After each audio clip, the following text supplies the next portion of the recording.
Hola a todos, buenos días. Quiero saludar a todas las personas que nos estáis viendo, daros las gracias, darle las gracias a Octavio por este trabajo que está haciendo a lo largo de estos meses. Deciros que aquí estamos todos bien, a pesar de las dificultades que podamos haber pasado estos meses, y que nos encontramos bien todos. Os quiero presentar una canción que escuché hace unas semanas y que trae a mi mente ese sacrificio que Dios hizo por nosotros. Buscando en la palabra algo que se relacionara con la canción, encontré en Romanos 5 un pensamiento que resume muy bien esa canción. Os lo voy a leer. Romanos 5 dice: justificados pues por la fe, tenemos paz para con Dios por medio de nuestro Señor Jesucristo, por quien también tenemos entrada por la fe a esta gracia en la cual estamos firmes y nos gloriamos en la esperanza de la gloria de Dios. Y no solo esto, sino que también nos gloriamos en las tribulaciones, sabiendo que la tribulación produce paciencia, y la paciencia prueba, y la prueba esperanza, y la esperanza no avergüenza, porque el amor de Dios ha sido derramado en nuestros corazones por el Espíritu Santo que nos fue dado. Porque Cristo, cuando aún éramos débiles a su tiempo, murió por los impíos. Ciertamente, apenas morirá alguno por un justo. Con todo, pudiera ser que alguno osara morir por el bueno. Mas Dios muestra su amor para con nosotros, en que siendo aún pecadores, Cristo murió por nosotros. Pues mucho más, estando ya justificados en su sangre, por él seremos salvos de la ira. Porque si siendo enemigos fuimos reconciliados con Dios por la muerte de su Hijo, mucho más, estando reconciliados, seremos salvos por su vida. Y no solo esto, sino que también nos gloriamos en Dios por el Señor nuestro Jesucristo, por quien hemos recibido ahora la reconciliación. Nada, daros un fuerte abrazo a todos y que disfrutéis mucho la canción.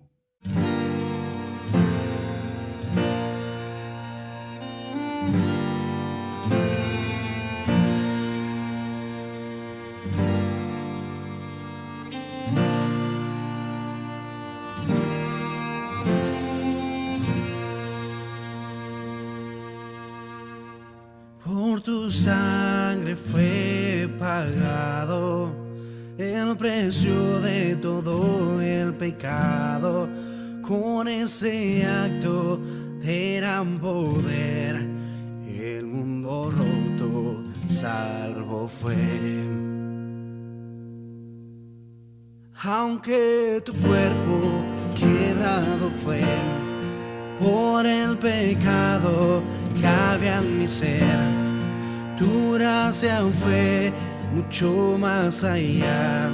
Ese acto hermoso nos dio libertad.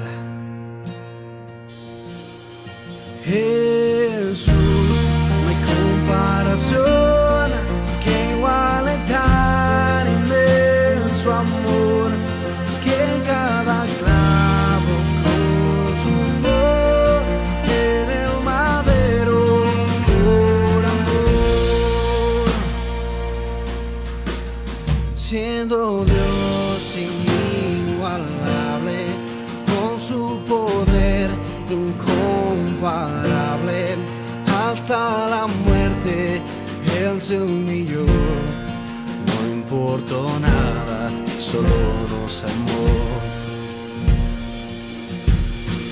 Jesús, no hay comparación que iguale tan inmenso amor, que cada clavo consumó en el madero por amor. Jesús, no hay comparación que iguale tan inmenso amor, que cada clavo consumó en el madero por amor.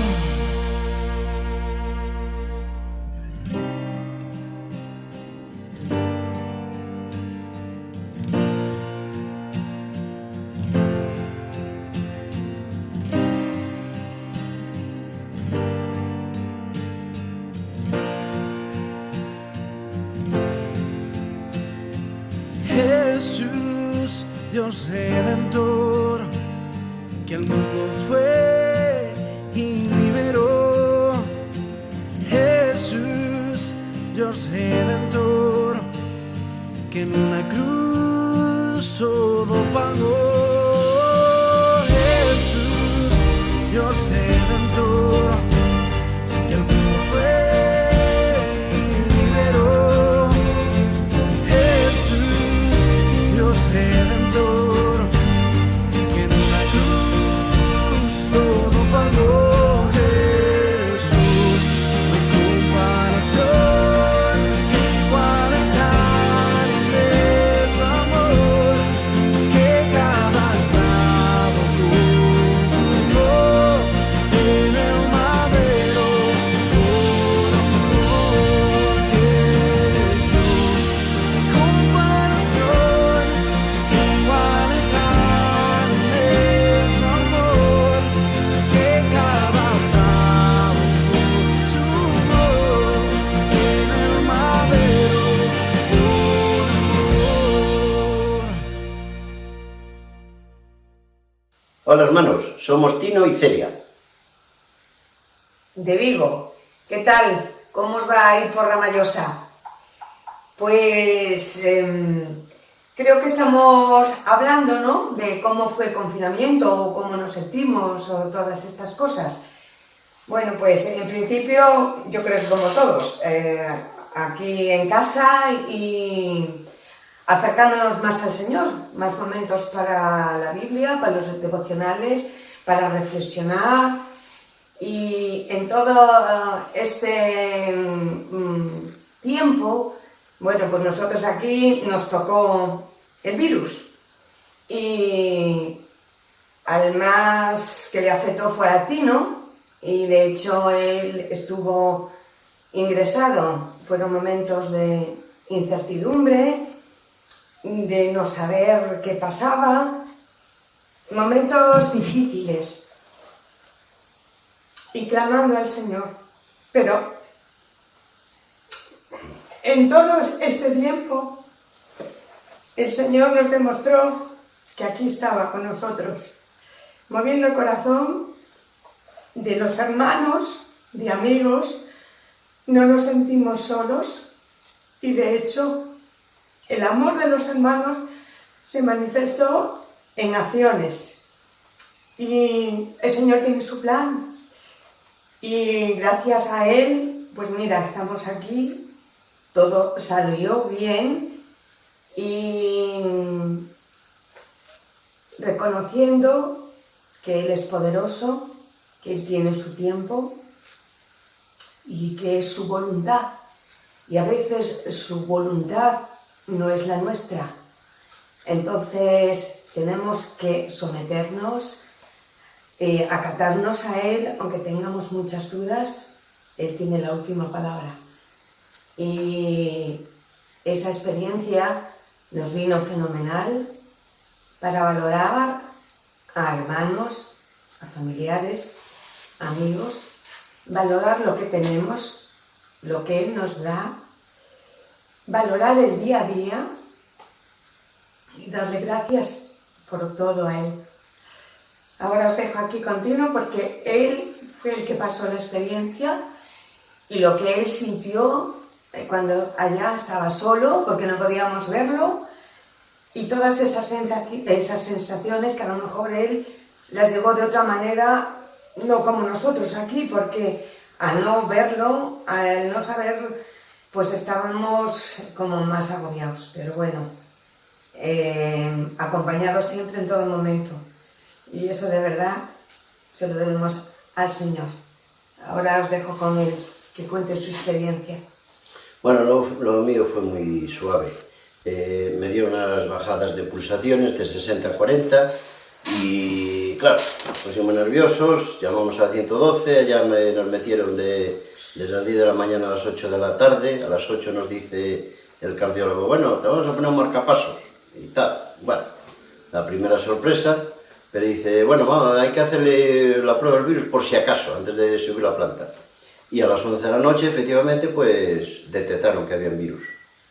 Entonces estuve 10 días allí en una habitación, bueno, muy atendido por las enfermeras, o neumólogas y cardiólogo, etc.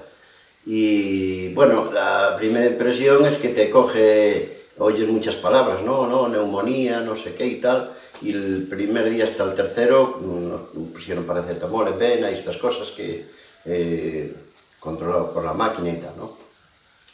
Y claro, la sensación, se te vienen muchos versículos, muchos cánticos y dices, Señor, si de esta me quieres llevar, pues prepárame, ¿no? Pero después ya los 2 o 3 días, que ya parece que la situación está un poco más controlada, pues bueno, lo que quieres es marcharte de allí y hacer tu vida normal. Gracias por vuestras oraciones, gracias porque habéis llamado a casa. Yo no os cogía el móvil porque, ya sabéis, en esa situación no tienes ni ganas de hablar, ¿no? Pero sí notamos las oraciones y las muestras de afecto. Y para eso está la Iglesia y los hermanos, ¿no? Para estas ocasiones y para otras también. A mí me gustaría dejaros un versículo que te hace reflexionar para que también pues, nos ayude Es los 2 últimos versículos de Eclesiastés 12, dice así, 12, 13 y 14. El fin de todo discurso oído es este. Primero, teme a Dios. Segundo, guarda sus mandamientos. ¿Por qué? Porque esto es el todo del hombre. Aquí se acaba toda la historia. Cualquier día tenemos que ir para la presencia del Señor y dice el versículo 14, ¿por qué? Porque Dios traerá toda obra a juicio, juntamente con toda cosa encubierta, sea buena o sea mala. Y, hermanos, estamos aquí temporalmente. Tenemos que estar preparados. Cualquier día, en cualquier momento, el Señor nos llama. Que Dios os bendiga. A mí me ayudó mucho en esos momentos de sin saber los versículos del Salmo 91, del 14 al 16, me permitís, y los leo, ¿no? Por cuanto en mí ha puesto su amor, yo también lo libraré, le pondré en alto, por cuanto ha conocido mi nombre. Me invocará y yo le responderé. Con él estaré yo en angustia, lo libraré y le glorificaré. Lo saciaré de larga vida y le mostraré mi salvación. Y esta es la roca fuerte y firme a la que podemos aferrarnos. Sabemos que la vida no es fácil, pero para nadie, pero Él tiene un propósito y tenemos que descansar en sus brazos de amor. De verdad, muchas bendiciones para todos y que el Señor los guarde.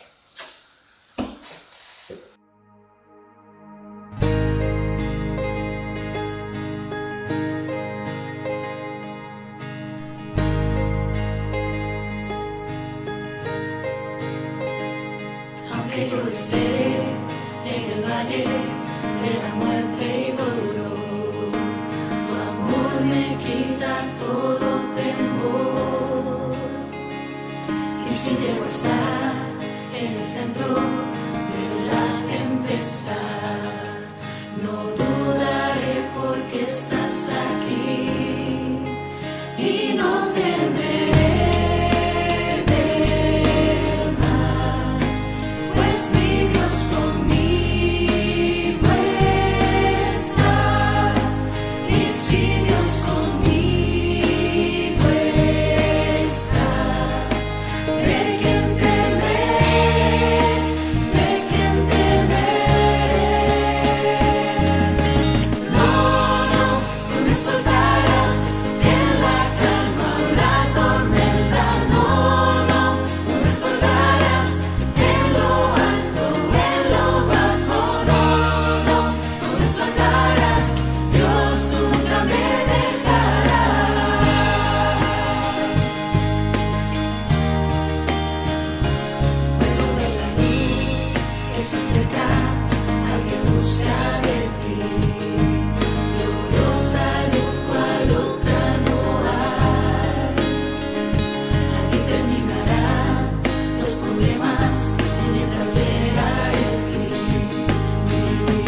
soltarás en la calma o la tormenta, no, no, no me soltarás en lo alto, en lo bajo, no, no, no me soltarás, Dios, tú nunca me dejarás.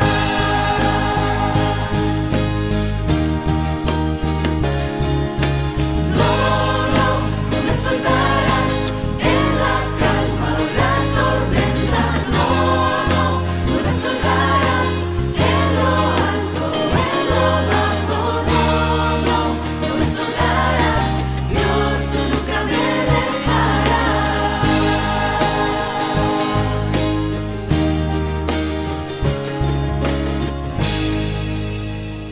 Buenos días, hermanos de la Iglesia del Señor que se reúne en Ramallosa, y amigos y hermanos que en distintos lugares y a otras horas nos estaréis o nos estáis escuchando.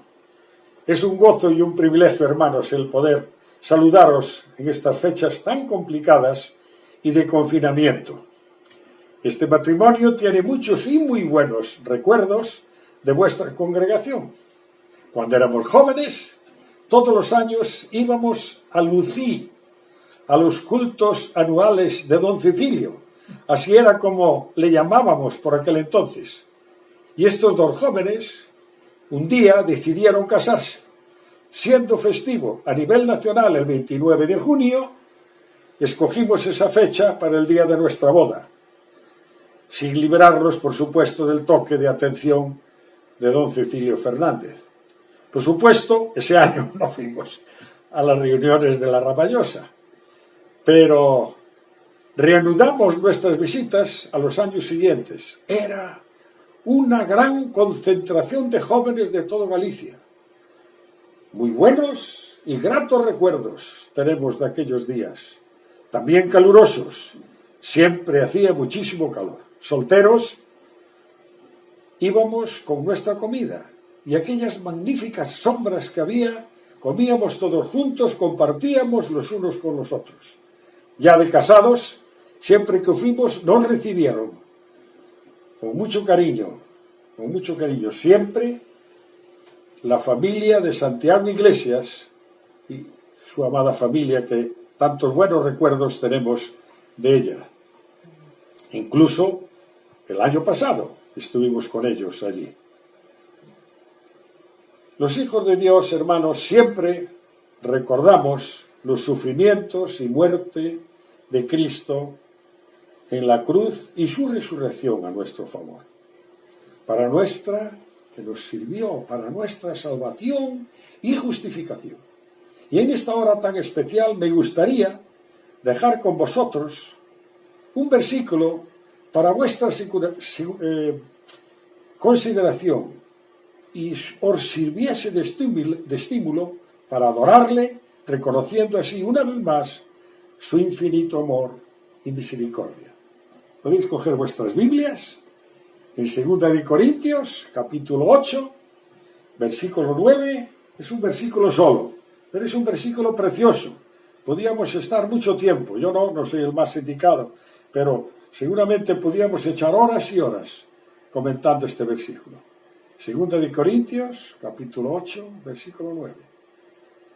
Es un versículo, además, que está en medio de un capítulo que es tremendo. El apóstol Pablo está animando a los hermanos de Corinto y también de Macedonia sobre las ofrendas, sobre la importancia de la ofrenda que tiene. Y en el medio del versículo, para darle todo el valor y la fuerza que las ofrendas tienen para el pueblo de Dios, coloca este versículo. El Espíritu Santo lo colocó ahí para que vieran el valor que le dio el Señor Jesús a esta situación. Y fijaros lo que dice: ya conocéis la gracia de nuestro Señor Jesucristo, que por amor a vosotros se hizo pobre, siendo rico, para que vosotros con su pobreza fueseis enriquecidos. Qué frases más conocidas, ¿verdad? En estos días que estamos viviendo. Economía. Las naciones se tambalean por la economía. Nuestro país tiene problemas. En nuestras casas hay muchas familias con problemas de economía. La Iglesia no está exenta de esos problemas. Y también tiene problemas con la economía. Tiene problemas. Pero el Señor Jesús aquí nos pone el ejemplo. Cristo Jesús nos pone el ejemplo aquí. Ya conocéis la gracia de nuestro Señor Jesucristo. ¿A quién os parece que van dirigidas estas palabras? Ya conocéis. Aparte de los hermanos de Corinto y Macedonia. Va a ti y a mí, mi querido hermano. Va a hombres y a mujeres que conocemos, que tenemos un conocimiento, no un conocimiento teórico, sino un conocimiento experimental, que disfrutamos de esa gracia de nuestro Señor Jesucristo. Porque por gracia sois salvos, por medio de la fe, y esto no de vosotros, pues es don de Dios, no por obras, para que nadie se gloríe. Efesios 2, 8, 9. ¿Quién es el que nos regala esa gracia? ¿Quién es el que nos hace ese regalo? Ya conocéis la gracia de quién, de nuestro Señor Jesucristo. Nos dice allí Juan, escribiendo el evangelista Juan en el capítulo 1, versículo 14, y aquel verbo fue hecho carne y habitó entre nosotros, y vimos su gloria como la del unigénito del Padre, lleno de gracia y de verdad. La gracia es un don de Dios. Nos habla de generosidad ese regalo. ¿Cómo nos mostró su gracia? ¿Cómo nos lo mostró? Se hizo pobre siendo rico. Y ahí hay dos ofrendas. Uno es el que la ha dejado y otro es el que la ha adquirido. Cristo se hizo pobre y nosotros fuimos hechos ricos. Dice su palabra allí en Filipenses capítulo 2, versículo 7, el cual, siendo en forma de Dios, no estimó el ser igual a Dios como cosa a que aferrarse, sino que se despojó a sí mismo, tomando forma de siervo, hecho semejante a los hombres, y estando en la condición de hombre, se humilló a sí mismo, haciéndose obediente hasta la muerte y muerte de cruz. Por lo cual, Dios también lo exaltó hasta lo sumo y le dio un nombre que es sobre todo nombre. Eso es lo que dice el Señor Jesús. Por ti y por mí, mi querido hermano y mi querido amigo. ¿Y cuál fue la razón de esa obra? ¿Cuál fue la razón? Lo dice el versículo, por amor a vosotros. Por amor a vosotros. Dijo el Señor Jesús estando en este mundo. Yo soy el buen pastor su vida da por las ovejas. Así como el Padre me conoce y yo conozco al Padre, y pongo mi vida por las ovejas, por eso me ama el Padre. Porque yo pongo mi vida para volverla a tomar. Nadie me la quita, sino que yo de mí mismo la pongo. Tengo poder para ponerla y tengo poder para volverla a tomar. Este mandamiento recibí de mi Padre. Juan 10, 11 y siguientes. ¿Y cuál fue el propósito? Y con esto termino. ¿Cuál fue el propósito de esa obra de amor? Con su pobreza fuisteis enriquecidos. Con su pobreza. El Dios del universo, de todo lo creado, de todo lo que vemos. Él tiene poder sobre el viento, sobre la tempestad, sobre el mar, sobre todo. Lo dejó todo. Se humilló hasta los ojos para que tú y yo fuésemos ricos por medio de su obra. Y si hijos, también herederos, herederos de Dios y coherederos con Cristo, para que juntamente con Él seamos glorificados.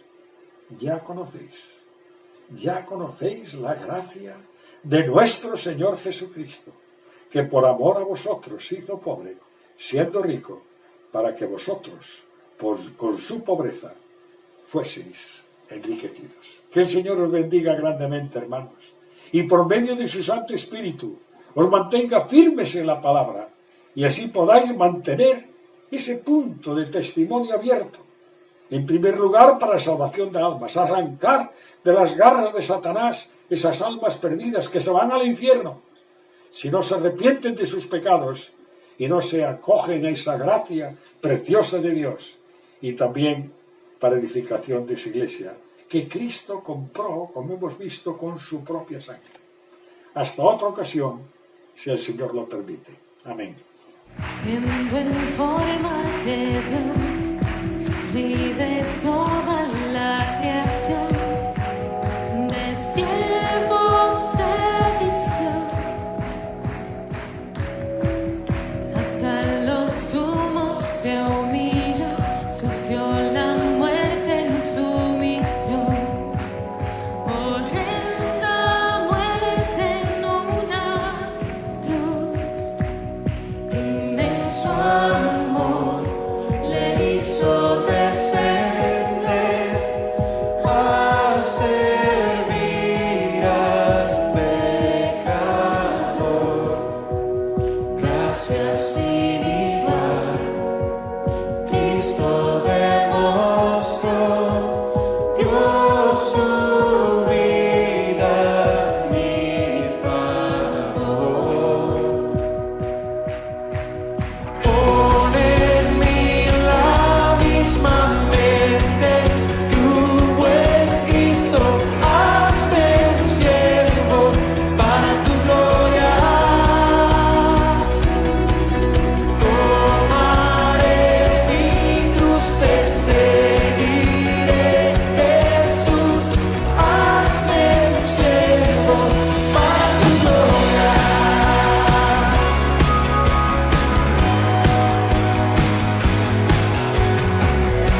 Soberano e inmortal, coronado en majestad, lavando mis pies, inocente de maldad, mas cargó mi iniquidad, tomando así mi lugar.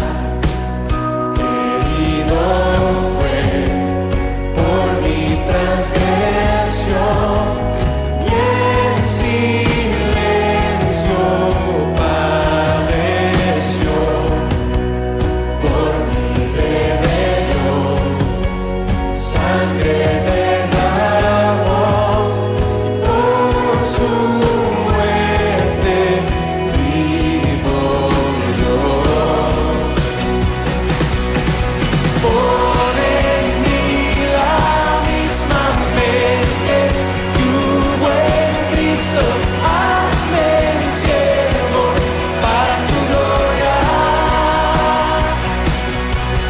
Tomaré mi cruz, te seguiré, Jesús, hazme un siervo para tu gloria.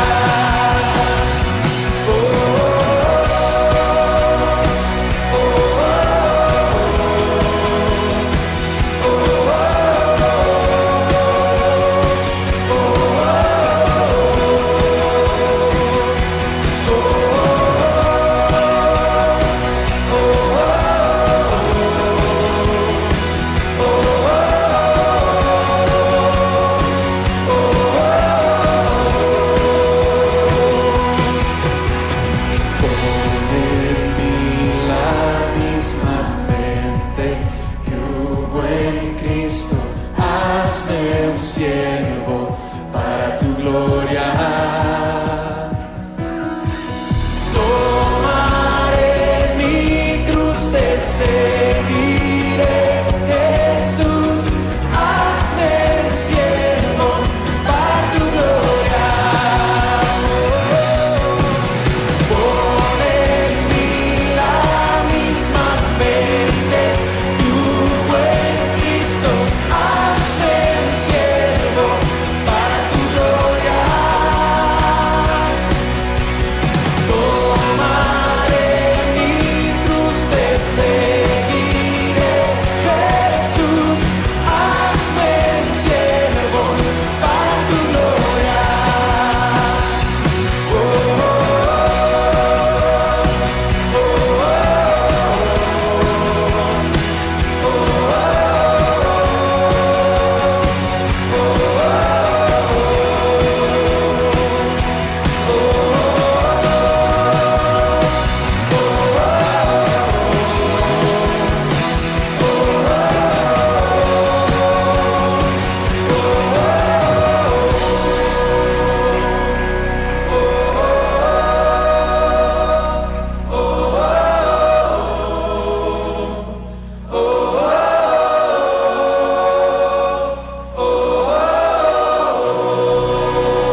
los hermanos de la Ramallosa.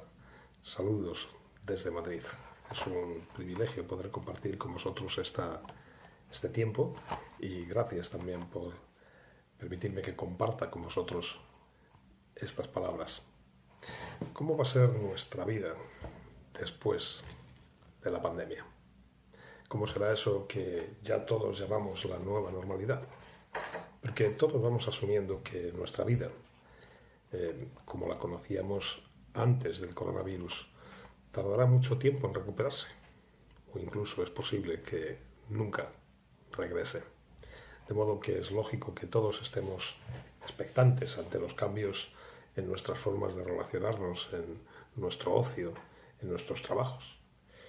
Pero también, como iglesias del Señor, es muy probable que veamos cambios en las formas de desarrollar nuestra comunión, incluso en los modos en que llevamos adelante nuestros ministerios. La palabra de Dios nos deja muchos ejemplos en los que los planes humanos se vieron absolutamente trastocados por situaciones repentinas e inesperadas. Y en todas esas situaciones vemos cómo Dios utilizó lo que aparentemente era una adversidad para extender su obra. Me gustaría que en esta mañana recordásemos dos historias que, todos seguramente conocéis, pero nos hará bien recordarlas. Dos historias que tienen que ver con el momento inicial de la Iglesia. La primera de ellas es la de Felipe. ¿Recordáis? Uno de aquellos 7 varones llenos del Espíritu, piadosos, que fueron escogidos por los apóstoles para, en la iglesia de Jerusalén, ministrar a las necesidades de las viudas. En el capítulo 8 del libro de los Hechos se nos narra cómo, debido a la persecución, toda la iglesia de Jerusalén fue dispersada y solamente quedaron allí pues apenas los 12 apóstoles y sus familias. Y en esa dispersión se nos dice que Felipe llegó a la ciudad de Samaria. Y se nos narra en ese capítulo cómo aquella ciudad, ante el mensaje de Felipe, respondió al Evangelio de una forma asombrosa y multitudinaria, hasta tal punto que los propios apóstoles desde Jerusalén decidieron enviar a Pedro y a Juan para que comprobasen aquella sorprendente respuesta de la ciudad de Samaria. Así que en Felipe lo que tenemos es un hombre de éxito, con un ministerio también de éxito. Una ciudad dura, tan dura como Samaria, sin embargo respondiendo masivamente al mensaje de la cruz de Cristo. Así que si nosotros fuésemos entonces los encargados de algún tipo de comité de misiones, pues seguramente habríamos pensado en cómo organizarle a Felipe una gira por distintas ciudades, porque viendo ese éxito del evangelismo de multitudes, pues nos lo llevaríamos a distintos sitios para que él predicase y se multiplicase las conversiones. Pero el Señor tenía otros planes. Y todos recordáis que en el capítulo 8 de Hechos, pero en el versículo 26, se nos dice que el Espíritu se acercó a Felipe y le dijo: vete al camino del desierto y espera allí mis instrucciones. Así que un ministerio exitoso, fructífero, detenido para colocarle en medio del desierto, y todos recordáis la historia, el Señor le hizo allí esperar a que viniese un hombre, el etíope, y le dijo que se acercase a hablar con él. Todo un ministerio de éxito parado para ocuparse de una sola persona. El resultado de esa extraña decisión del Señor, como todos recordáis, es que el Evangelio, por la conversión de aquel etíope, llegó o fue llevado a 4.000 kilómetros de distancia hasta otro continente, hasta África.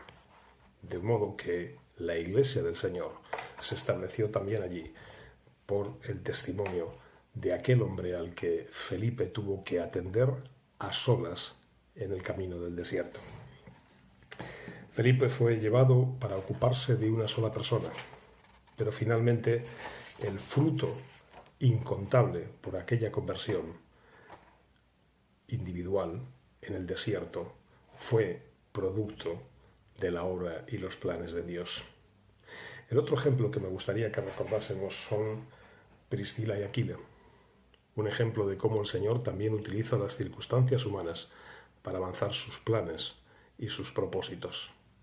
Todos recordáis que hay varias citas en el Nuevo Testamento acerca de este matrimonio, y por todas las citas que vemos allí, sin duda, se trataba de una pareja comprometida con el Señor y con el avance de su reino.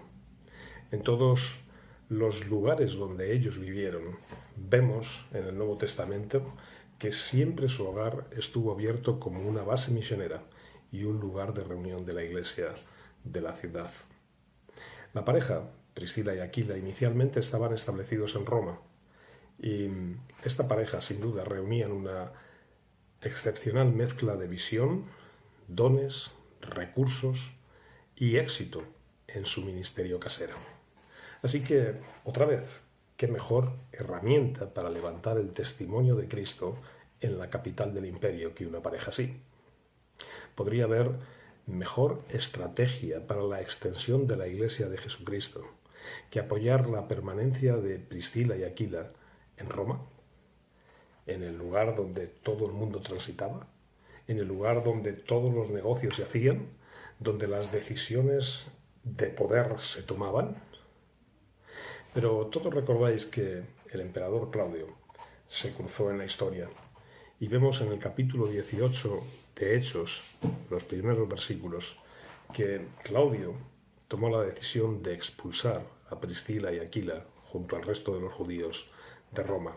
Y eso hizo, nos dice Hechos 18, que ese matrimonio fuese a vivir a Corinto y que allí se encontrase con Pablo cuando Pablo llegó por primera vez a Corinto. Reunidos en Corinto con Pablo, la palabra del Señor nos dice que forjaron con él, con Pablo, durante 18 meses una estrecha y profunda relación. En primer lugar, de trabajo, porque estuvieron juntos haciendo tiendas, que era la profesión de todos ellos, pero además también colaborando en el ministerio evangelístico de Pablo, hasta tal punto que allí al final del capítulo 18 de Hechos se nos dice que cuando Pablo marchó de Corinto,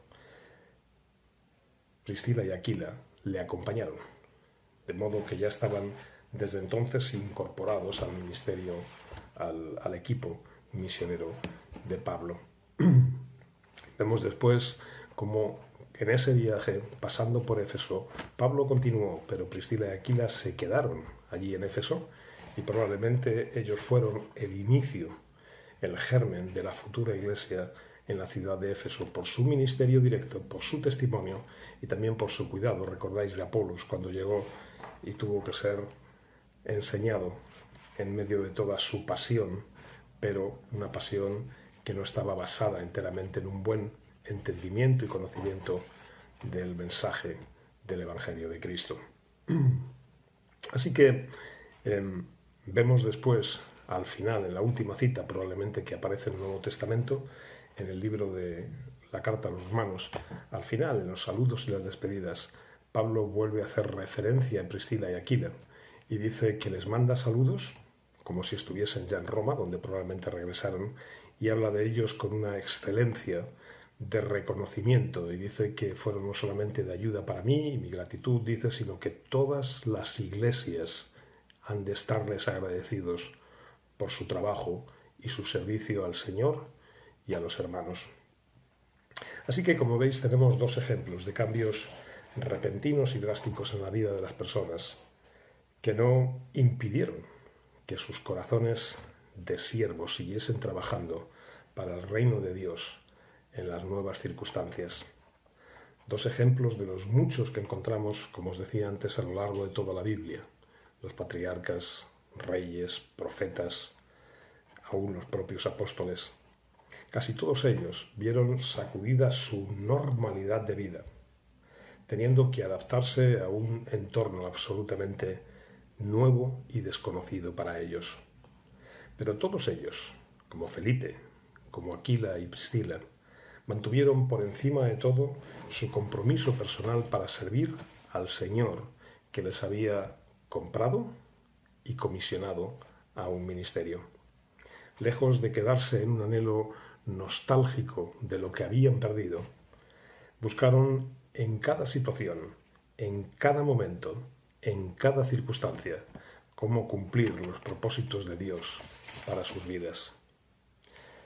Yo no sé cuánto podrá cambiar nuestra realidad como Iglesia, pero es muy probable que muchas de las formas y de las herramientas que han formado parte de nuestra forma de vivir como congregación vayan a ser trastocadas.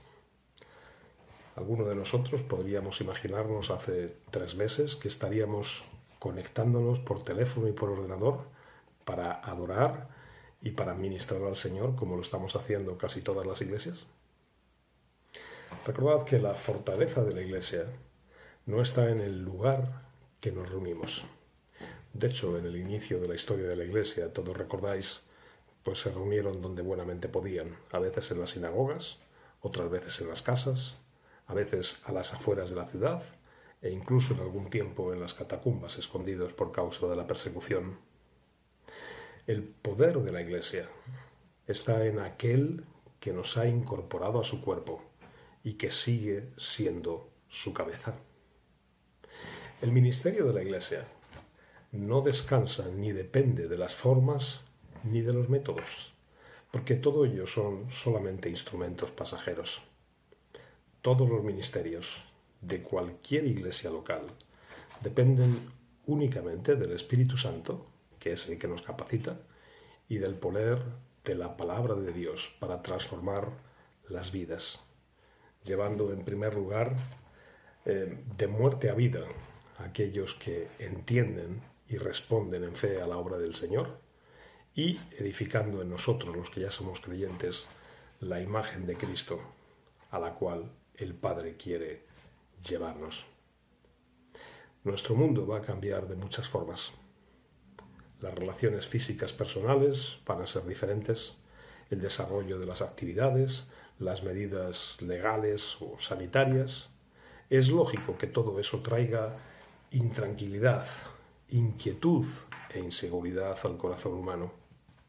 Pero como creyentes, como Iglesia, podemos y debemos mirar a esos cambios con otra perspectiva, imitando el ejemplo de los corazones de Felipe, Priscila, Aquila y tantos otros. Su corazón de siervos los llevó a utilizar las nuevas circunstancias para perseverar en la obra de Dios.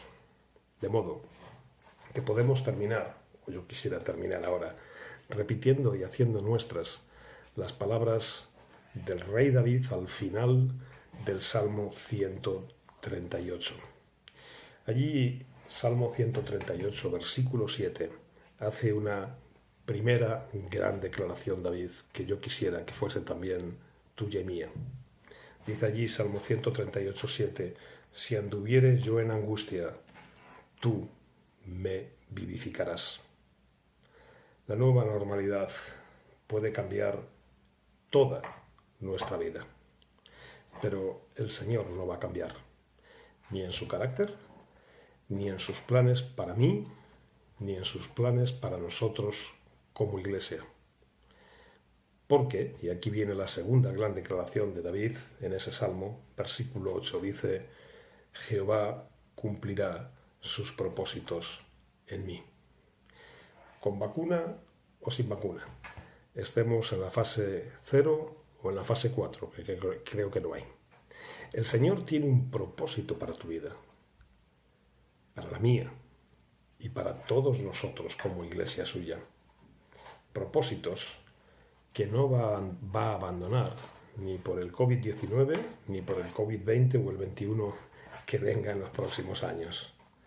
Nuestro Dios va a utilizar todo, absolutamente todo, para usarnos con toda eficacia en la extensión de su reino. Lo único que tú y yo necesitamos es reproducir el corazón de Felipe, de Aquila, de Priscila, para responder a las oportunidades de servirle, sean cuales sean las condiciones de nuestra vida. Si anduviere yo en angustia, tú me vivificarás, porque Jehová cumplirá sus propósitos en mí.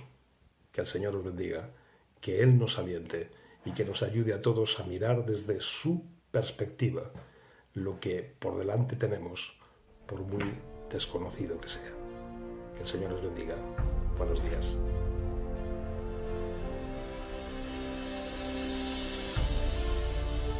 Y vi en la mano derecha del que estaba sentado en el trono un libro escrito por dentro y por fuera, sellado con 7 sellos. Y vi a un ángel fuerte que pregonaba a gran voz: ¿Quién es digno de abrir el libro y desatar sus sellos? Y ninguno, ni en el cielo, ni en la tierra, ni debajo de la tierra, podía abrir el libro, ni aun mirarlo. Y lloraba yo mucho porque no se había hallado a ninguno digno de abrir el libro, ni de leerlo, ni de mirarlo. Y uno de los ancianos me dijo: No llores, he aquí que el león de la tribu de Judá, la raíz de David, ha vencido para abrir el libro y desatar sus 7 sellos. Y miré, y vi que en medio del trono y de los 4 seres vivientes, y en medio de los ancianos, estaba en pie un cordero como inmolado, que tenía 7 cuernos y 7 ojos, los cuales son los 7 espíritus de Dios enviados por toda la tierra. Y vino y tomó el libro de la mano derecha del que estaba sentado en el trono. Y cuando hubo tomado el libro, los 4 seres vivientes y los 24 ancianos se postraron delante del cordero.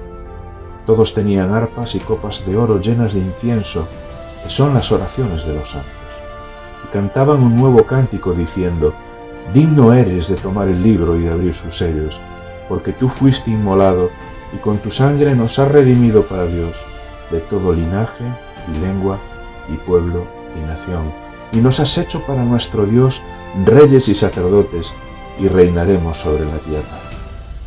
Y miré, y oí la voz de muchos ángeles alrededor del trono y de los seres vivientes y de los ancianos, y su número era millones de millones, que decían a gran voz: El cordero que fue inmolado es digno de tomar el poder, las riquezas, la sabiduría, la fortaleza, la honra, la gloria y la alabanza, y a todo lo creado que está en el cielo y sobre la tierra y debajo de la tierra y en el mar, y a todas las cosas que en ellos hay, oí decir: Al que está sentado en el trono y al Cordero, sea la alabanza, la honra, la gloria y el poder, por los siglos de los siglos.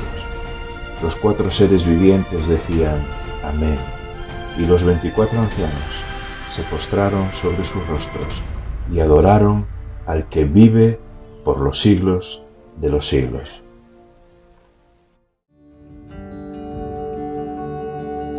Do you feel the world is broken? We do. Do you feel the shadows deepen? We do. But do you know that all the dark won't stop the light from getting through? Do you wish that you could see it all made new?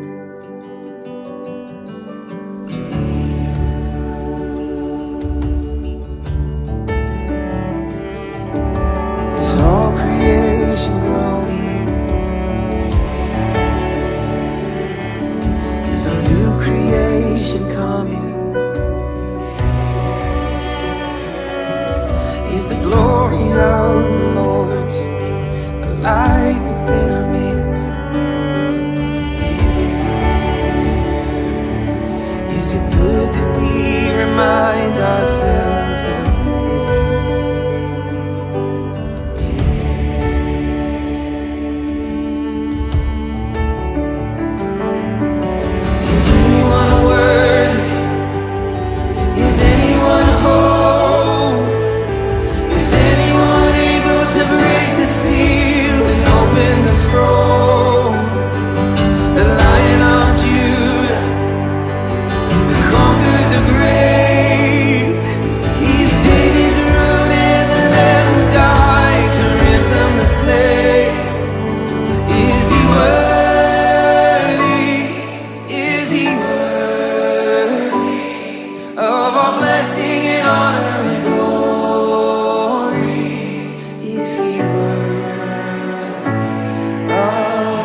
Does our God intend to dwell again with us?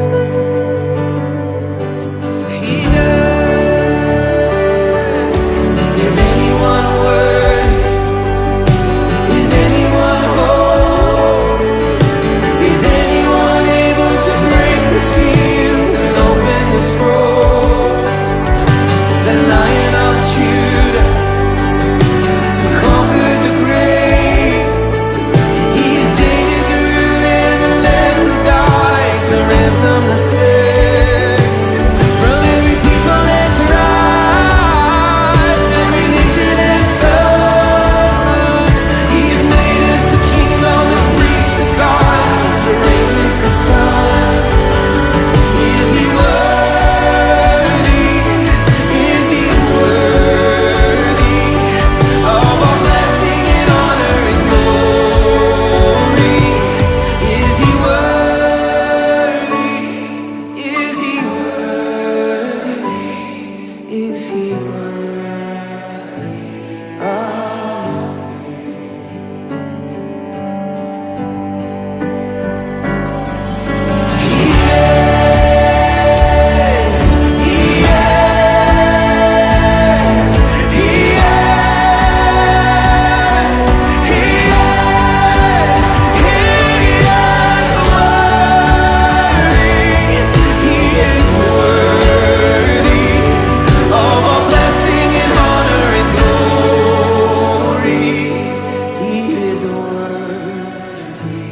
all